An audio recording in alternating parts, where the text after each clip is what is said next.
नमस्कार। आपका हमारे YouTube चैनल में स्वागत है। और आज हम लोग श्रवण कुमार खंड काव्य कक्षा 12 के लिए अति महत्वपूर्ण है, जिसके बारे में हम लोग अध्ययन करेंगे। तो आइए देखते हैं इसके बारे में। प्रथम सर्ग है अयोध्या वर्णन के बारे में। कह रहा है, खंड काव्य के प्रथम सर्ग में अयोध्या की स्थापना, नामकरण, राजकुल, वैभव तथा उनकी उपलब्धियों का विवरण देकर कथा की पृष्ठभूमिका तैयार की गई है। तत्कालीन वातावरण के चित्रण में कवि ने अपनी युगबोध की जागरूकता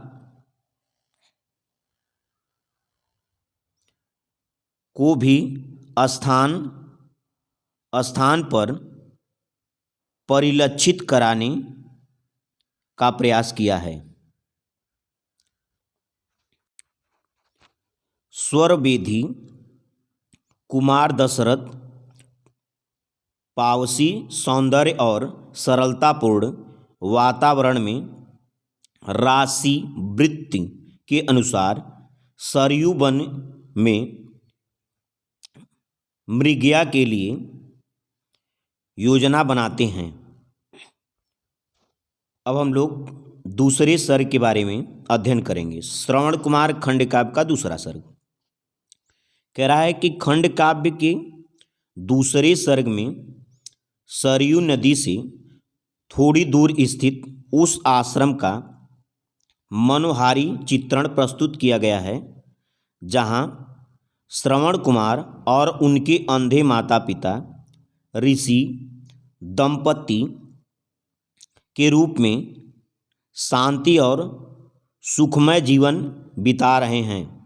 आश्रम और वन प्रदेश के प्राकृतिक चित्रण में कवि ने जीवन की सहजता, पशु पक्षियों एवं कीट पक्षियों की निर्वैरता का उल्लेख करते हुए युगबोध के नए परिवेश में भावनात्मक एकता एवं समाजवादी झांकियों को निरूपित किया है।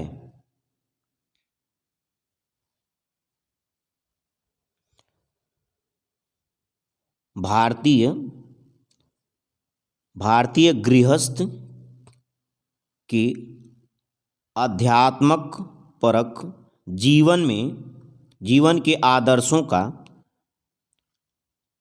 आधिभौतिक मान्यताओं के दो किनारों के बीच बहती हुई भावधारा का चित्रण भी इस सर्ग में बड़ी सुंदरता से हुआ है।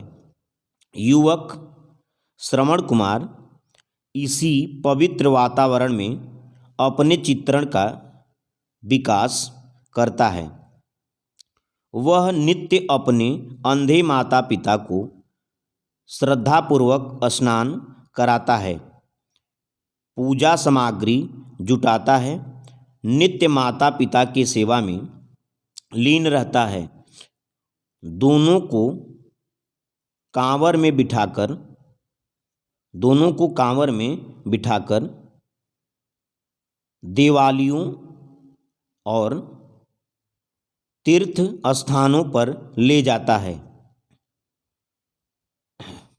अब हम लोग तीसरे सर्ग के बारे में अध्ययन करेंगे। श्रवण कुमार खंड काव्य का तीसरा सर्ग कह रहा है, तीसरा सर्ग आखेट है।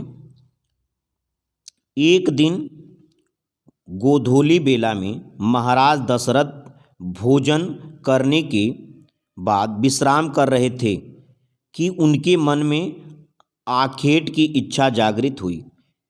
उन्होंने सारथी को बुला भेजा और रात्रि में दशरथ चतुर्थ प्रहर में प्रस्थान करने की इच्छा प्रकट की। रात्रि में सोते समय राजा को स्वप्न में देखा कि एक हिरन का बच्चा उनके बाण से मर गया और हिरन खड़ी हुई आंसू बहा रही है। राजा दशरथ बहुत सवेरे रथ पर सवार होकर शिकार के लिए चल दिए। वे शीघ्र ही अपने इच्छित स्थान पर पहुंच गए। रथ से उतरकर वे घने वन में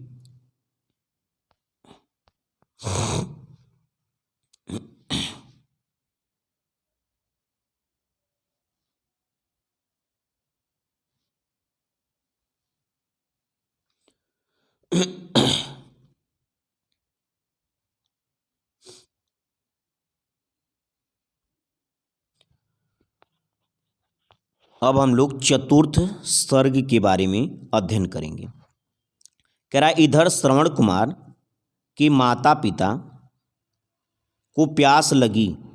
उन्होंने श्रवण कुमार से जल लाने को कहा। श्रवण जल लेने के लिए नदी के तट पर गया और जल भरने के लिए जलाशय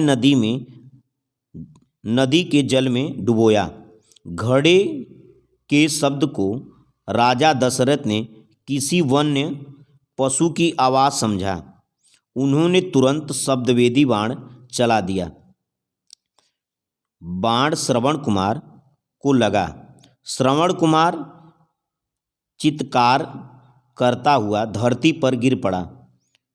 मानव स्वर सुनकर राजा दशरथ चिंतित हो उठे और प्रभु कल्याण कर कहते हुए नदी के किनारे जा पहुँचे। राजा दशरथ के बाण से घायल श्रवण कुमार के तट पर पड़ा था। वह अपने माता पिता की चिंता में व्याकुल था और बिलक बिलक कर कह रहा था कि मेरे असहाय अंधे माता पिता का भविष्य क्या होगा। अब हम लोग 5वें सर्ग के बारे में अध्ययन करेंगे। 5वां सर्ग करा पंचम सर्ग में दशरथ के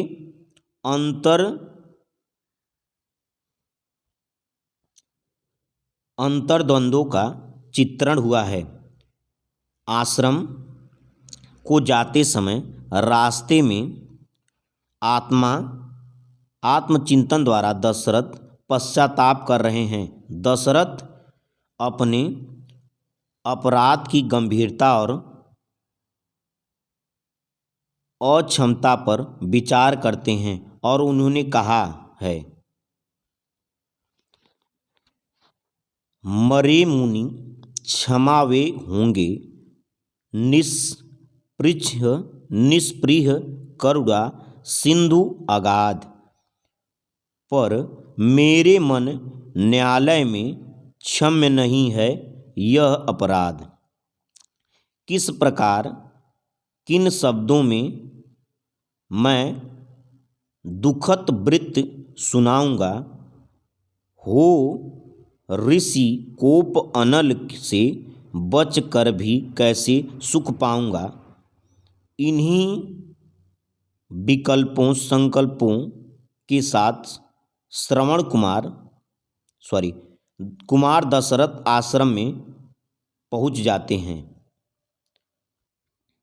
अब श्रवण कुमार खंड काव्य के 6वें सर्ग के बारे में हम लोग अध्ययन करेंगे।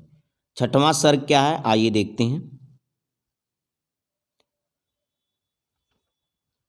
6ठे सर्ग में श्रवण कुमार के माता पिता की वृद्ध अवस्था में असहाय स्थिति तथा ममता भरे वात्सल्य का चित्रण है तथा दूसरी ओर दशरथ के क्षोभ भरे आत्म लांछन पर मार्मिक चित्रण है। ऋषि दंपत्ति श्रवण कुमार के आगमन की प्रतीक्षा में चिंतित और व्याकुल हैं।